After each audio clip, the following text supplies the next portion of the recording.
وَبِهِ نَسْتَعِينُ أَمَّا بعد۔ عزیز مسلمان ساتھیوں، دنیا کے اندر ہر قوم کی یہ خواہش ہوتی ہے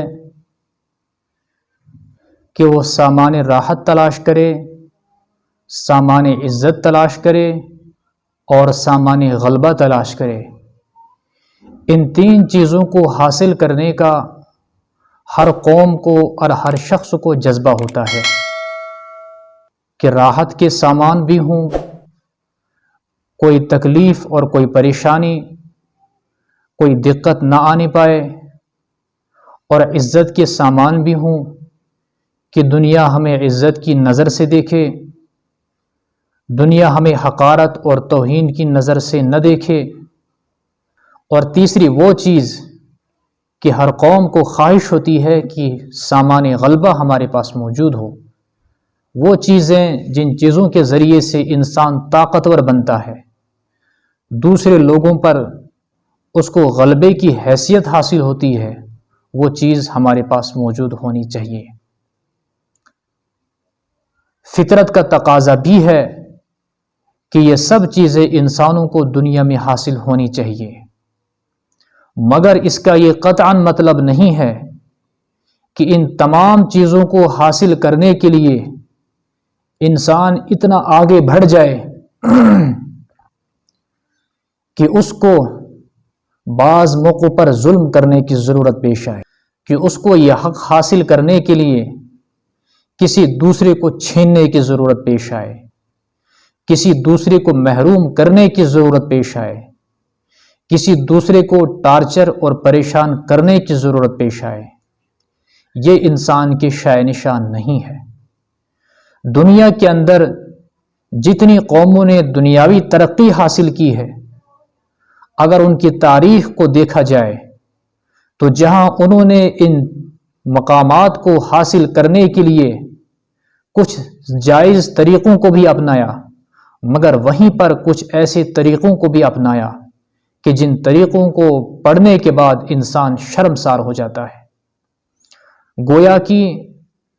ان چیزوں کو حاصل کرنے کے لیے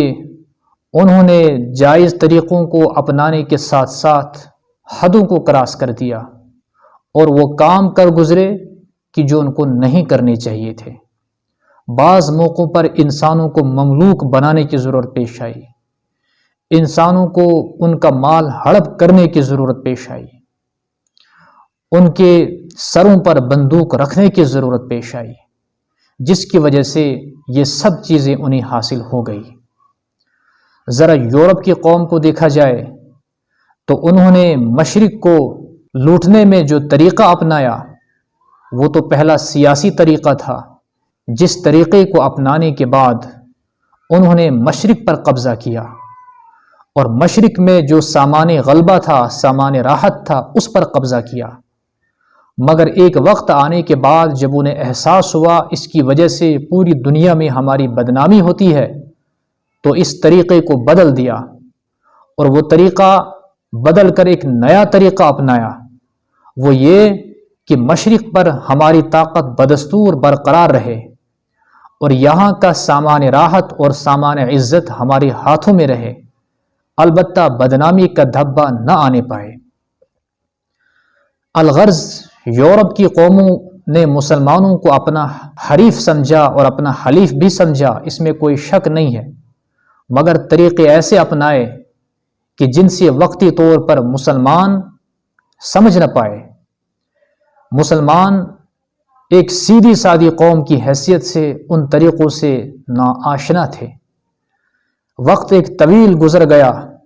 پھر مسلم دانشوروں کو اس بات کا احساس ہوا